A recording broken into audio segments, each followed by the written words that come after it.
టెక్నాలజీని సరైన దారిలో వాడుకుంటే కలిగే ప్రయోజనాలు కోకొల్లలు. అలా కాకుండా అక్రమ మార్గంలో వినియోగిస్తే నిష్ప్రయోజనమే. అయితే ఇక్కడ టెక్నాలజీ సరిగ్గా ఉపయోగపడింది, దొంగతనం జరగకుండా కాపాడింది, వరసే వాళ్ల ముందు చూపు ప్రమాదానికి గురికాకుండా చేసింది. విషయంలోకెళ్తే ఖమ్మం జిల్లా సత్తుపల్లి పట్టణంలో జరిగిన ఓ ఘటన మంచి ఫలితాన్నిచ్చింది. దొంగతనం చేయడానికొచ్చిన దొంగకు వింత అనుభవం ఎదురైంది. దీంతో ఆ దొంగ తోక ముడిచాడు. అసలు విషయం ఏంటంటే, సత్తుపల్లి పట్టణంలో ఎంఆర్ హబ్ సమీపంలో ఉన్న ఓ ఇంట్లోకి దొంగతనానికి ఓ చోరుడు స్కెచ్ వేశాడు. కొన్నాళ్ల నుంచి భారీగా రెక్కీ చేస్తుంటాడు. మొత్తానికి ఆ రాత్రి దొంగతనానికి ధైర్యం చేసుకుని వచ్చాడు. ముందుగా దర్జాగా గేటు తీసుకుని వద్దామని చూశాడు. గేటుకు తాళం వేసుంది. దీంతో గోడ దూకి లోపలికొచ్చాడు. మెల్లమెల్లగా అడుగులు వేస్తూ ప్రహరీలోకి వచ్చాడు.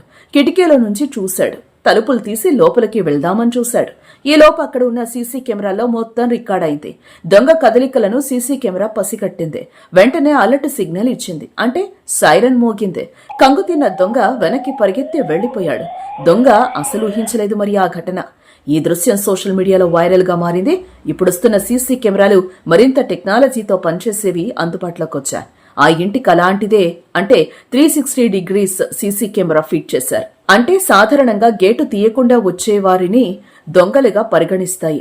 గేటు తెరుచుకోకుండా ఎవ్వరొచ్చినా సరే సైరన్ మోగుతుంది. దీంతో దొంగ వచ్చినట్టే. వెంటనే సైరన్ మోగిద్ది. సీసీటీవీ కనెక్ట్ అయిన మొబైల్స్ కూడా మెసేజ్ వస్తుంది. కేవలం సీసీటీవీ కెమెరాలు ఉండటం వల్ల దొంగతనం అయ్యాక దొంగ వచ్చాడని తెలిసిద్ది, కానీ జరగాల్సిన ఘోరం జరిగిపోతుంది. కానీ అసలు దొంగతనమే జరగకుండా ఈ సైరన్ అలర్ట్ కాపాడుతుంది అనటానికి ఇదే ఉదాహరణ. సో ఫ్రెండ్స్, ఈ టెక్నాలజీ మనకు కూడా చాలా ఉపయోగకరమే కదా.